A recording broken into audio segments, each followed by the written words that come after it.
வணக்கம் அன்பர்களே, இது தகவல் சாளரம். நான் உங்கள் பிச்சை முத்து. தகவல் சாளரம் வழங்கும் போர்களின் பிடியில் பூமியின் மடி. முதல் உலகப் போரின் முக்கியமான வரலாற்றை கூறும் தொடராக இதோ வருகின்றது இந்த தொடரின் இன்றைய காணொளி.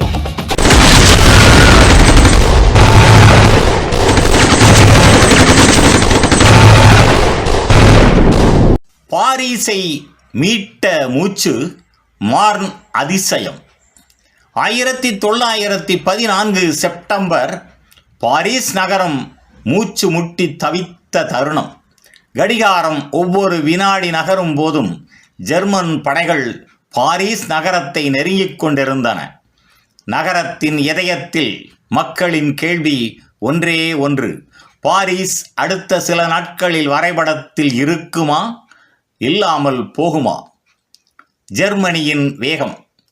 பாரிஸை விழுங்கும் புயல்.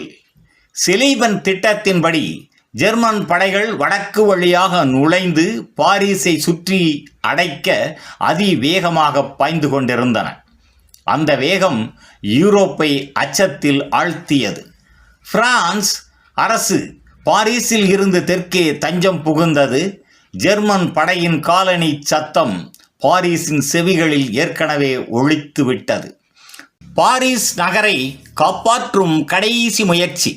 6வது இராணுவத்தை திரட்டிய பிரான்சின் தைரியம். பிரான்சின் தளபதி ஜோசப் ஜோப்ரே ஒரு கடைசி முடிவை எடுத்தார். நாம் இப்போதே திரும்ப தாக்கினால் பாரிஸ் உயிர் பிழைக்கும். இதற்காக அவர் பிரான்ஸ் 6வது இராணுவத்தை மீண்டும் ஒன்று திரட்டினார். அந்த படைகள் சோர்வடைந்து இருந்தாலும், சக்தி இழந்திருந்தாலும், இதயம் மட்டும் நிறைந்திருந்தது.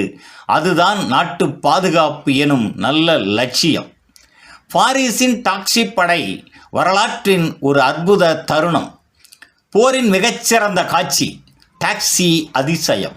பாரிஸின் ஆயிரக்கணக்கான டாக்ஸிகள் சாதாரண பயணிகளை அல்ல, படைகளை ஏற்றி மார்ன் நதிக்கரைக்கு அவசரமாக கொண்டு சென்றன. ஓட்டுநர்கள் சம்பளம் கேட்கவில்லை, மக்கள் பயப்படவில்லை. அந்த இரவு பாரிஸ் நகரமே ஒரு படை களமாக மாறிப்போனது. மார்ன் நதிக்கரையில் உலகத்தை மாற்றிய கலேபரம். செப்டம்பர் 6 முதல் 12 வரை மார்ன் நதிக்கரையில் வேறு எதுவும் கேட்கப்படவில்லை. துப்பாக்கி முழக்கம், குண்டு வெடிப்பு, சத்தம் கலந்த கத்தல்கள், கதறல்கள், மண்ணில் விழும் உடல்கள். ஒவ்வொரு மணி துளியும் மரணத்தின் ஓலமையே கேட்டுக்கொண்டிருந்தது.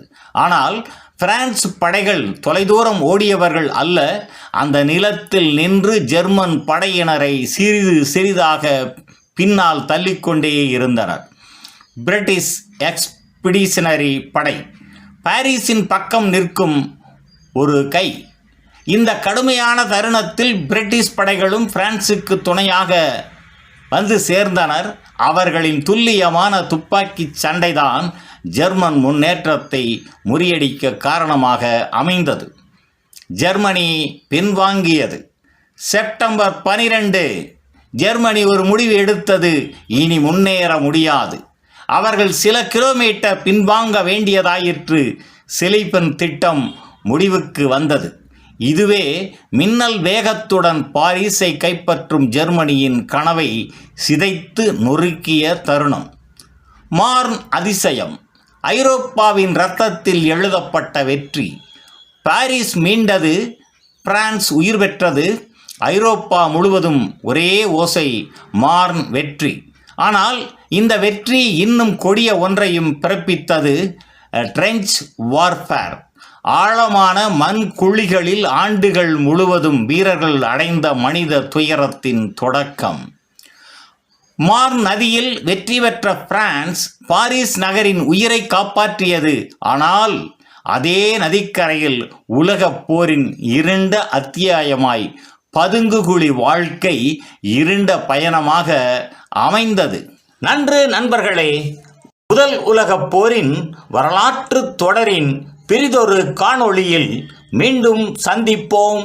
நன்றி, வணக்கம்.